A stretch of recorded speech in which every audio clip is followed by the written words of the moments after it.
sợ sợi nó chạy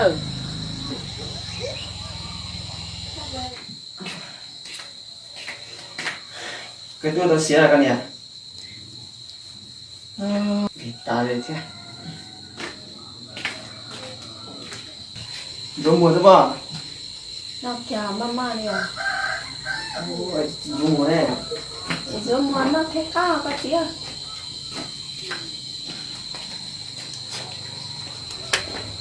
tao kỹ chứ không muốn nó cái kia nó sẽ xỏ nó ô cái này nó dùng này ná nó thôi à nhưng nhớ chế quá nó này cô xa tiền ít một có té cô còn tao nói nó phải một tọ và niệm tới ít tiền này mua cha mình đi nhưng trong cái chuyện xưa này trong cái niệm cái buồn nó chế ra nó có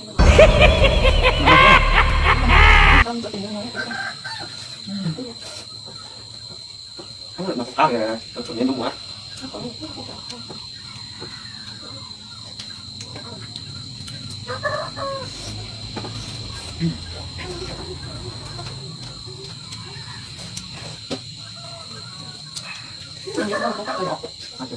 nó trong đọc thì chúng mình sử dụng vậy cho cái tầm này đâu còn nó trong sử dụng nữa đi trong cặp cho nó nọ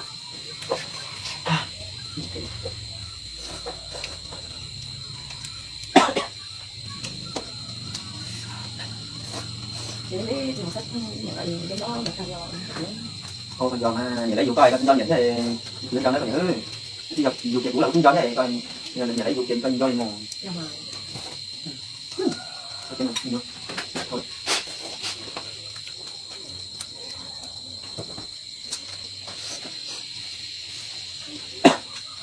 nó cái người dùng một tê và tiêu dạo bạn ha qua nó tạo chỉ là sẽ khó thì cái những cái tài giống mình sẽ có nó còn cũng làm gì cũng làm cái hai cuốn đó cũng làm nó cũng có thể một chút có các cào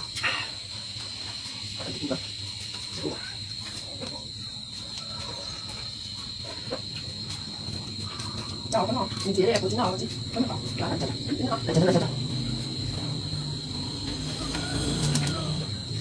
nó còn đó chúng là mình chụp rồi nè ăn nó gì mà sao mình chỉ là cũng dùng đây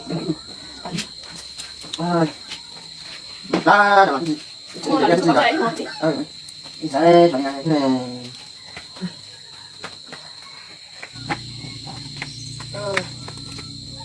tại đó chỗ này này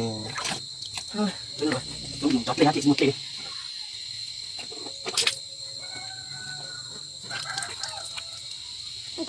nó không là nó chỉ muốn buông buông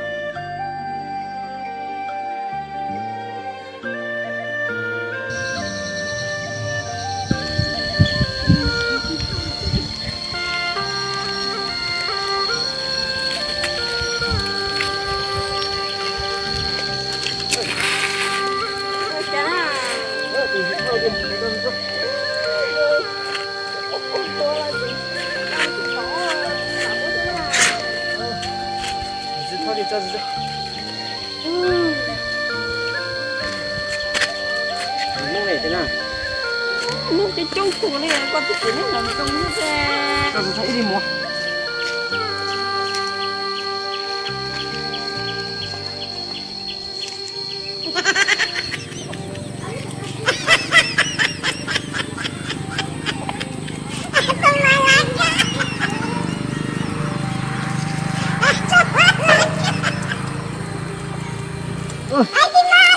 cha nhưng mà nó sao dùng thuốc tà thế này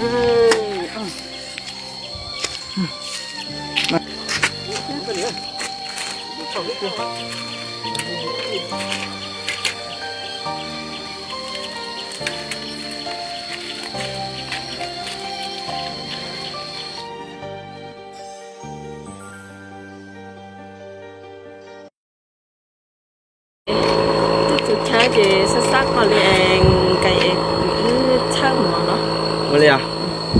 xác là cái mặt cỏ đấy.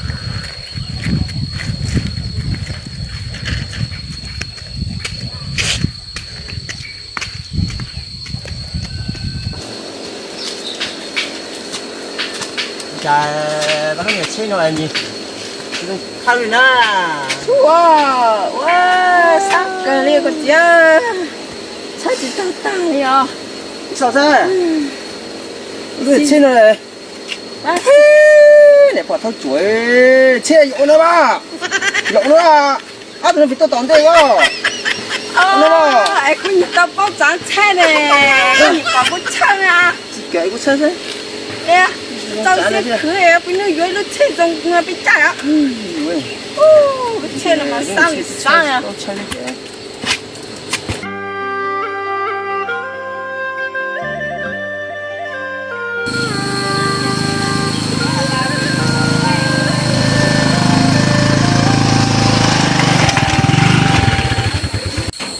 Con này ơi, con này à? Hả? Cuốn lò ơi, con này ơi, cuốn lò à? Con chỉnh nó thế nào? Chả có cái lọ. Ui ui, Rồi chả có mùng đấy luôn à. Chả mùng bao lên rồi. Lúc liền rồi có mãi lọ ra lọ. đây để đây rồi, bố lên bố tí ha, đây cởi đi. Có mùi có không lửa đi chào qua đây à. Ồ, đi giả lên búa thế này. Chả mình đến tế rồi. Tôi máy tôi cú lò điều. Tôi chỉ mua máy mình cho con lò đi theo. Thủ một đây hả à? Ba đây không hả ha? Lò có ra.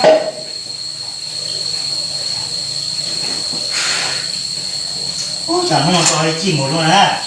Tôi cũng về nhau chỉ cứ xuống cứ chứ.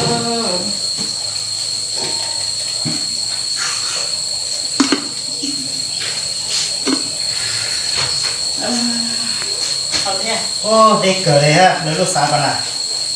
Mù, cho mình nhỏ to này, nó cũng chỉ có con đó hết để một sò rồi đây. Thì một khi đến đây ha. Mùa họ lửa còn nhúa teo. À, nhúa lại đây không được nó này, thằng mình một tên à. Thì con mình đến tế rồi, có sáng nhiên lò hỏi, con đặt vào một nhiên lò thế nào đấy, có sống còn luôn nào. Nhỉ? Mùa đó lúc thì nó chiều khẩu của con nó họ đó mua này mua không dưới thế những mua tao bổ trừ này xuống bổ nó là cho một đứa có con dễ cái nó là rồi từ giờ bố tôi nó đau mà Cho có chả có đặt con một con lột nó chỉ cần chơi bé lại dùng thì nó sẽ tiếp tục mà nó còn mà cái chơi kia cái chơi nó tàu ha cái chơi vô tàu đến xuống cái gì à một xuống nó nè xuống nó xong này nè đây à qua kia kia nè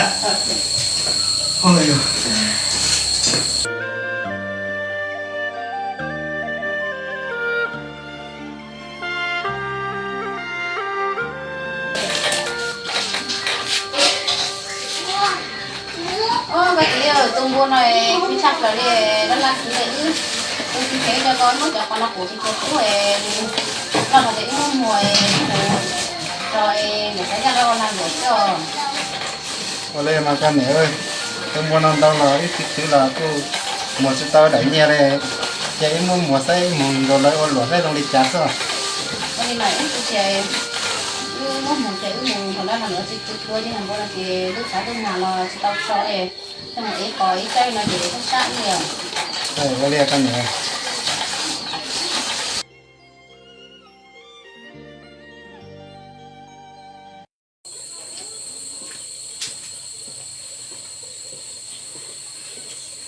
ôi giời cái này tôi nói giá tuyệt vời quá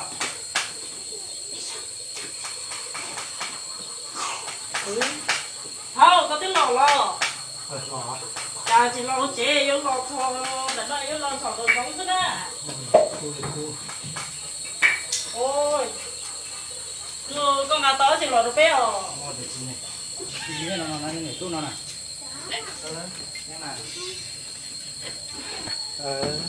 anh về nhà thôi tôi là chế à nhà giàu có thế mà này có chả sao biết của có chỉ xem ha nhà giàu lò tao chả cũng ló bên hoa của tôi lên ha nhà chị hay lên đó chặt lên nhà tu lên nó cho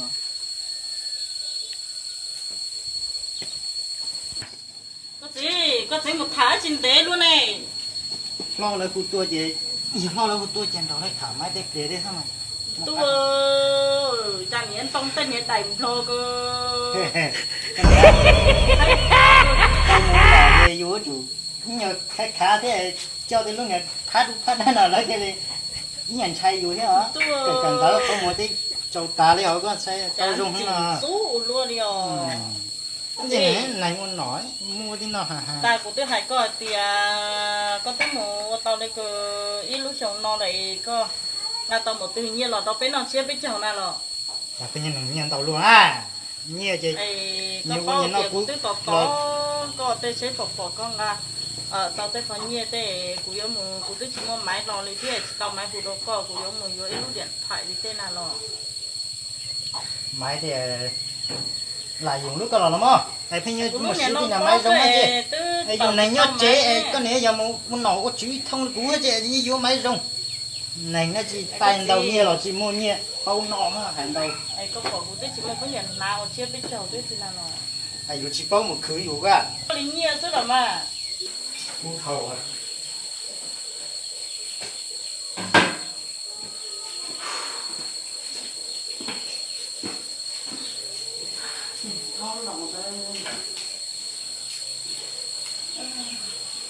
Nhiều là chỉ mua nhiều dụng sai xe thì cũng mua nhiều ở và mình chỉ chống cái ngày chỉ có những chín nhiều nó tôi dùng thôi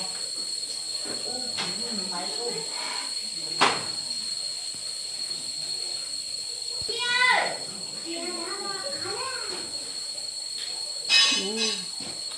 cái tụi mình em xong con chị luôn luôn nòn tôi có gì À tụi nó lên được cái phong dữ đấy sẽ phong khó từ là nhưng mà có khó từ là một có cái phong dữ đấy chỉ tao là dù có chỉ thật được chào đã có xong à phong dữ hay là phong dữ thế nào mà có gì chỉ không có tên hình like thế nào mà like nó này vừa chẳng à like nó nhớ không máy nó này nhớ đừng nói sao à phình như sai là chứ à mai mai lù đây có lấy chơi cái phình như sai à mua được cái sai sai đây mua của sai mua đồ chỉ được cái sai à đây nói giờ phong dữ hết này phình như sai chứ đá thôi mày nói nhiều thế nhỉ sau lửa này cú lệ này con này đây cá thôi chỉ bao giảm mồi chạy rồi đây cô nói chứ phải chỉ bao giảm mồi chạy thành khó tiểu lần trong ôi trời ơi này cái